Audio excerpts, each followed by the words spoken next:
Assalamualaikum warahmatullahi wabarakatuh. Salam sejahtera bagi semuanya. Kami ingin mempresentasikan hasil diskusi kami tentang mata kuliah metafisika, yang dimana judul dari makalah kami yaitu Kosmologi dan Asal-usul Alam Semesta, Tinjauan atas Teori, Argumen, dan Hipotesis Ilmiah. Dalam penyusunan makalah ini ada beberapa teman saya, yaitu Ahmad Afandi, Aprilia Bagas Aldiansyah, Gladys Marcelia Putri, Surya Hafiz, dan saya sendiri Tengku Jaki Rizkanusa. Assalamualaikum warahmatullahi wabarakatuh. Baik, saya Ahmad Pandi ingin menyampaikan teori. Yang pertama itu adalah inti teori dan asal usul istilahnya. Teori dan temuan besar menyatakan bahwa dalam semesta bermula sekitar 13,8 miliar tahun yang lalu dari titik tunggal yang sangat panas, padat, dan berukuran terkecil. Sejak momen tersebut, ruang waktu, materi, dan energi mulai terbentuk dan terus mengembang. Istilah Big Bang awalnya dilontarkan oleh astronom Fred Hoyle pada tahun 1949 sebagai nada sindiran karena ia menolak teori ini. Namun istilah tersebut justru melekat menjadi nama baku. Baik, yang kedua, landasan ilmiah pembentukan teori. Georges Lemaitre 1927 mengusulkan ide awal bahwa alam semesta bermula dari ledakan ekspansi sebuah atom purba. Edwin Hubble 1929 menemukan bukti kuat lewat hukum Hubble bahwa galaksi secara konstan bergerak saling menjauh. Semakin jauh jarak galaksi, semakin cepat ia bergerak menjauh. Yang ketiga, bukti utama pendukung. Itu ada tiga, terbagi menjadi tiga. Yang pertama, pengeseran merah. Pengeseran spektrum cahaya galaksi menjauhi kita membuktikan ekspansi alam semesta yang terus berlangsung. Yang kedua, radiasi latar gelombang mikrokosmik atau CMB. Radiasi sisa panas dari masa awal purba yang ditemukan tidak sengaja oleh Penzias dan Wilson di tahun 1965 sebagai jejak fosil dentuman. Baik, yang ketiga, kelimpahan unsur ringan. Rasio jumlah unsur hidrogen, helium, dan sedikit litium di alam semesta sangat presisi dengan perhitungan matematika teoris Big Bang. Yang keempat itu tahapan perkembangan menurut teori.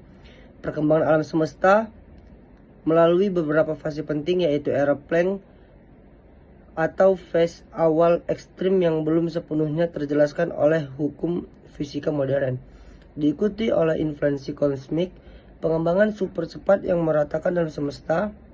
Selanjutnya, alam semesta mengalami proses pendinginan yang memicu berbentuknya partikel dasar, ini atom-atom netral, hingga akhirnya materi mengumpul membentuk bintang dan galaksi pertama. Baik, yang terakhir, ketertiban teori. Teori ini memiliki keterbatasan karena belum mampu menjelaskan apa yang terjadi persis pada momen awal. Akibat runtuhnya hukum fisika pada kepadatan tak terhingga. Selain itu, sifat dasar dari materi gelap dan energi gelap yang mendominasi alam semesta masih belum terpecahkan. Teori ini berfungsi menjelaskan cara alam semesta berkembang sejak awal, bukan penyebab mengapa alam semesta ada. Baik, terima kasih. Itu saja yang dapat saya sampaikan. Wabillahi taufiq wal hidayah. Assalamualaikum warahmatullahi wabarakatuh. Halo, perkenalkan nama saya Aprilia dengan NPM 2516207 dari Prodi Hukum. Di sini saya akan membacakan teori keadaan tetap atau steady state theory. Sebelum teori dentuman besar diterima secara luas, ada satu teori tandingan yang sampai cukup populer di kalangan ilmuwan pertengahan abad ke-20, yaitu teori keadaan tetap atau steady state theory. Teori ini diajukan pada tahun 1948 oleh ketiga astronom asal Inggris. Yang pertama ada Fred Hoyle, lalu kedua ada Hermann Bondi, lalu yang terakhir ada Thomas Gold. Gagasan utama dari teori ini adalah bahwa alam semesta tidak memiliki awal maupun akhir. Ia sudah ada sejak selamanya dan akan terus ada selamanya, tanpa pernah berhenti berubah bentuk. Dasar secara keseluruhan memang benar bahwa alam semesta terus mengembang. kepadatan rata-rata alam semesta tetap konsisten sepanjang waktu, sehingga alam semesta akan selalu tampak sama, tidak peduli kapan pun dia diamati. Lalu yang A, ada prinsip kronologi sempurna.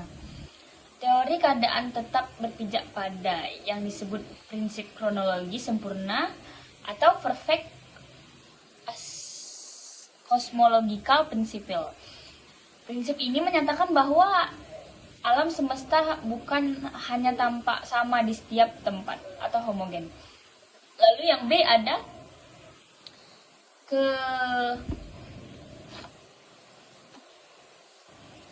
keruntuhan teori keadaan tetap. Sayangnya teori yang cukup elegan secara filosofis ini akhirnya harus berhadapan dengan bukti-bukti pengamatan yang tidak berpihak padanya. Penemuan radiasi luar gelombang mikrokosmik oleh Penzias dan Wilson pada tahun 1965. Selain itu, pengamatan terhadap galaksi-galaksi jauh menunjukkan bahwa alam semesta di masa lalu ternyata berada di alam semesta masa kini. Meski begitu, teori keadaan tetap punya nilai historis yang penting. Perdebatan panjang antara pendukung kedua teori inilah yang justru mendorong banyak riset observasional baru, termasuk pengamatan yang akhirnya menemukan bukti-bukti kuat di teori dentuman besar itu sendiri. Baik, terima kasih. Assalamualaikum warahmatullahi wabarakatuh. Perkenalkan, nama saya Bagas Aliansyah dengan NPM 25160002446. Di sini saya akan membacakan argumen keselarasan alam Fine-Tuning argumen. Yang pertama itu ada contoh-contoh keselarasan yang sering dibahas. Salah satu contoh yang paling sering diangkat adalah kekuatan gaya nuklir kuat yang mengikat proton dan neutron di dalam inti atom. Jika gaya ini sedikit lebih lemah, unsur-unsur berat seperti karbon dan oksigen yang menjadi dasar kehidupan tidak akan pernah terbentuk di dalam bintang. Sebaliknya, jika gaya ini sedikit lebih kuat, bintang akan membakar bahan bakarnya terlalu cepat sehingga tidak sempat mendukung munculnya kehidupan di planet-planet sekitar. Yang kedua tuh, interpretasi atas fenomena Fine-Tuning. Fenomena keselarasan ini kemudian ditafsirkan secara berbeda-beda oleh berbagai kalangan. Sebagai ilmuwan dan filsuf melihatnya sebagai indikasi adanya perancang atau kekuatan yang mengatur alam semesta secara sengaja, sehingga kondisi-kondisi tersebut bukanlah kebetulan semata. Pandangan ini kerap dikaitkan dengan argumen teologis mengenai keberadaan pencipta alam semesta. Oke, sekian. Terima kasih dari saya. Perkenalkan, nama saya Gladys Marslia Putri. Di sini saya akan membacakan tentang salah satu tanggapan paling terkenal terhadap persoalan Fine-Tuning adalah prinsip antropik atau antropik prinsipil. Istilah ini pertama kali diperkenalkan oleh fisikawan yaitu Brandon Charter pada tahun 1973. Dan sejak itu berkembang menjadi salah satu topik yang cukup diperdebatkan dalam filsafat, sains, dan kronologi. Inti dari prinsip ini sebenarnya sederhana. Kondisi alam semesta yang kita amati harus konsisten dengan keberadaan kita sebagai pengamat. Dengan kata lain, kita tidak bisa hidup di alam semesta yang tidak memungkinkan kehidupan kita. Contohnya, ibarat kata dari kata-kata, di mana bumi dipijak, di situ langit dijunjung. Sehingga wajar saja jika alam semesta yang kita amati kebetulan memiliki kondisi yang cocok untuk mendukung keberadaan kita. Contohnya gini, kita kalau misalnya hidup nih di lingkungan yang memang kita inginkan, ibarat kata kan kita ada nih, contohnya ada lingkungan yang memang yang awal-awalnya aja bagus dan di akhirnya dia atau di pertengahannya dia bakalan nampak sifat-sifat aslinya manusia-manusia itu gimana. Nah, ibarat kata gitulah istilahnya ya. Dan kita akan masuk ke prinsip antropik lemah dan kuat. Para filsuf sains biasanya membedakan prinsip antropik menjadi dua versi, yaitu prinsip antropik lemah atau weak anthropic principle, menyatakan bahwa kita hanya bisa mengamati bagian alam semesta yang kondisinya cocok untuk keberadaan pengamat. Jadi kita di setiap kondisi kita harus bisa mengamati, oh mana nih, ini contohnya kita berada di kondisi yang tidak bagus, kita yaudah kita tarik diri kita aja, jangan kita berada di zona yang kita kurang nyaman, tetapi kita harus memaksakan kita harus nyaman, karena itu bakal mengganggu juga untuk kepribadian kita atau untuk diri kita sendiri. Nah, dia menyatakan bahwa kita hanya bisa mengamati bagian alam semesta yang kondisinya cocok untuk keberadaan pengamat, tanpa mengklaim bahwa alam semesta memang sengaja dirancang demikian. Versi ini relatif, diterima secara luas karena sifatnya lebih deskriptif ketimbang spekulatif. Sementara itu, prinsip antropik kuat atau strong anthropic principle melangkah lebih jauh dengan menyatakan bahwa alam semesta harus memiliki sifat-sifat yang memungkinkan munculnya kehidupan pada suatu titik dalam sejarahnya. Seolah keberadaan pengamat memang menjadi semacam keharusan kosmis. Versi kuat ini jauh lebih dari kontroversial karena mendekati klaim filosofis atau bukan teologis, dan banyak ilmuwan yang bersikap hati-hati atau spekulatif terhadap versi ini. Dan kita sekarang akan masuk ke kritik terhadap prinsip antropik.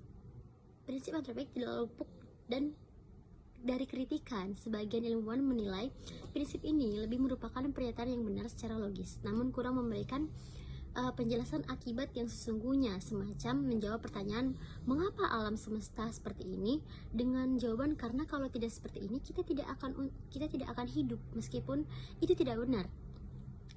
Maka dari itu kita harus bisa menempatkan diri kita di alam semesta yang memang kita nyaman, jangan karena terpaksa, karena itu bisa mengganggu kepribadian kita sendiri. Terima kasih. Assalamualaikum warahmatullahi wabarakatuh. Nama saya Surya Hafiz. Saya di sini akan membacakan hipotesis alam semesta majemuk atau multiverse hipotesis. Jika prinsip antropik menjelaskan mengapa kita mengamati alam semesta yang kondisinya mendukung kehidupan, hipotesis alam semesta majemuk atau multiverse hipotesis mencoba menjelaskan bagaimana kondisi semacam itu bisa muncul tanpa perlu melibatkan perancang.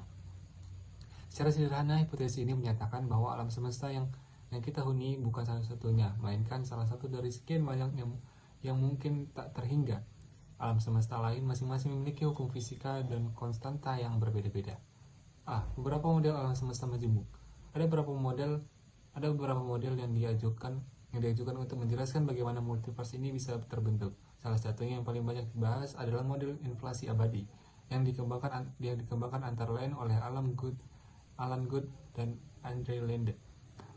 Menurut model ini, proses inflasi kosmik yang terjadi di alam semesta tidak pernah benar-benar berhenti secara menyeluruh, melainkan terus berlangsung di sebagian ruang, sehingga terus-menerus melahirkan gelembung-gelembung alam semesta yang baru, yang masing-masing berkembang sendiri terpisah satu sama lain. Model lain datang dari interferensi mekanika kuantum, khususnya interferensi banyak dunia, yang diajukan oleh Hung Everett pada tahun 1957. Menurut interpretasi ini, setiap kali terjadi kejadian kuantum dengan beberapa kemungkinan hasil, semua kemungkinan tersebut benar-benar terjadi maupun pada cabang alam semesta yang berbeda-beda. Selain itu, gagasan dari teori Dawai yang memperkaitkan adanya sangat banyak kemungkinan konfigurasi ruang berdimensi ekstra yang masing-masing bisa melahirkan alam semesta dengan hukum fisika yang berbeda. Sharing disebut sebagai landscape atau steering theory. B. Multiverse sebagai jawaban atas fine tuning. Kaitan hipotesis ini dengan argumen fine tuning cukup jelas jika memang sangat banyak alam semesta dengan konstanta fisik yang berbeda-beda secara acak. Maka wajar saja jika di antara sekian banyak itu ada suatu alam semesta yang memiliki kombinasi konstanta yang pas untuk mendukung kehidupan, dan tentu saja hanya di alam semesta semacam itulah bisa muncul makhluk yang mampu bertanya-tanya soal keselarasan alam. Dengan kata lain, multiverse menawarkan penjelasan mutlak, penjelasan naturalistik atas fine tuning apa yang perlu mengendaikan apa adanya perancang. C. Kritik dan keterbatasan hipotesis multiverse. Meski cukup populer di kalangan fisikawan teoritis, hipotesis multiverse ini menuai kritik yang tidak sedikit, terutama soal fleksibilitas atau keterujiannya secara ilmiah, karena alam semesta itu berada di luar jangkauan pengamatan kita. sangat sulit, bahkan mungkin mustahil untuk membuktikan atau menyangkal keberadaannya secara langsung, lewat eksperimen maupun observasi. Sebagai filsuf, saya bahkan mempertanyakan apakah gagasan semacam ini masih bisa disebut sebagai hipotesis ilmiah, yang pengertiannya ketat atau justru sudah bergeser menjadi semacam spekulasi metafisika yang dibungkus dengan istilah-istilah fisika. Namun, demikian para pendukung hipotesis ini berargumen bahwa multiverse bukanlah gagasan yang dibuat-buat semesta, melainkan konsekuensi logis yang muncul dari teori-teori fisika yang sudah mapan, seperti teori inflasi kosmik dan mekanik kuantum, sehingga tetap layak dipertimbangkan secara serius meski belum bisa diuji secara langsung. Baik teman-teman, kita masuk ke bagian penciptaan dari ketiadaan atau creation ex nihilo. Berbeda dari 5 pembahasan sebelumnya yang lebih berangkat dari kerangka fisika dan kosmologi modern. Gagasan penciptaan dari ketiadaan atau creation ex nihilo berakar jauh lebih dalam pada tradisi filsafat dan teologi, meski belakangan juga banyak disinggung dalam diskusi fisika teoretis. Secara harfiah, ex nihilo berarti dari ketiadaan. Gagasan ini menyatakan bahwa alam semesta diciptakan bukan dari materi atau bahan yang sudah ada sebelumnya, melainkan benar-benar muncul dari ketiadaan mutlak tanpa ruang, waktu, materi, maupun energi yang mendahulinya. Pandangan ini banyak dianut dalam tradisi keagamaan Abrahamik, yang meyakini bahwa alam semesta diciptakan oleh Tuhan dari ketiadaan, bukan dibentuk dari materi purba yang sudah ada. Bagian A, creation ex nihilo dalam tradisi filsafat dan teknologi. Dalam sejarah filsafat, gagasan ini sempat menjadi perdebatan panjang, terutama saat berhadapan dengan pandangan filsafat Yunani kuno, yang cenderung meyakini bahwa tidak ada sesuatu yang muncul dari ketiadaan. Ex nihilo nihil fit, sebuah prinsip yang dipegang erat oleh para filsuf seperti Aristoteles.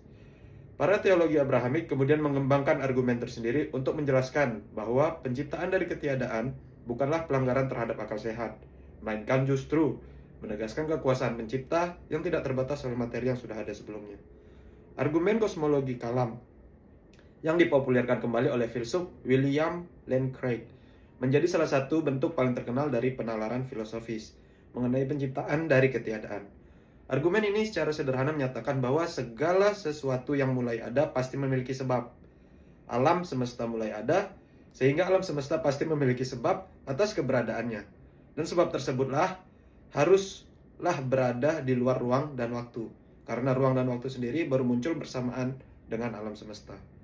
Bagian B, ex nihilo dalam perbincangan fisika teoritis. Menariknya, sebagian fisikawan teoritis juga mencoba menjelaskan kemunculan alam semesta dari ketiadaan lewat kerangka fisika kuantum, meski dengan makna ketiadaan yang agak berbeda dari makna filosofisnya.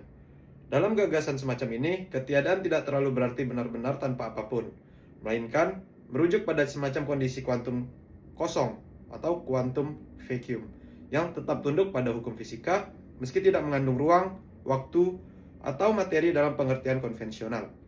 Beberapa model fisika mengusulkan bahwa fluktuasi kuantum pada kondisi semacam ini bisa memicu kemunculan alam semesta secara spontan.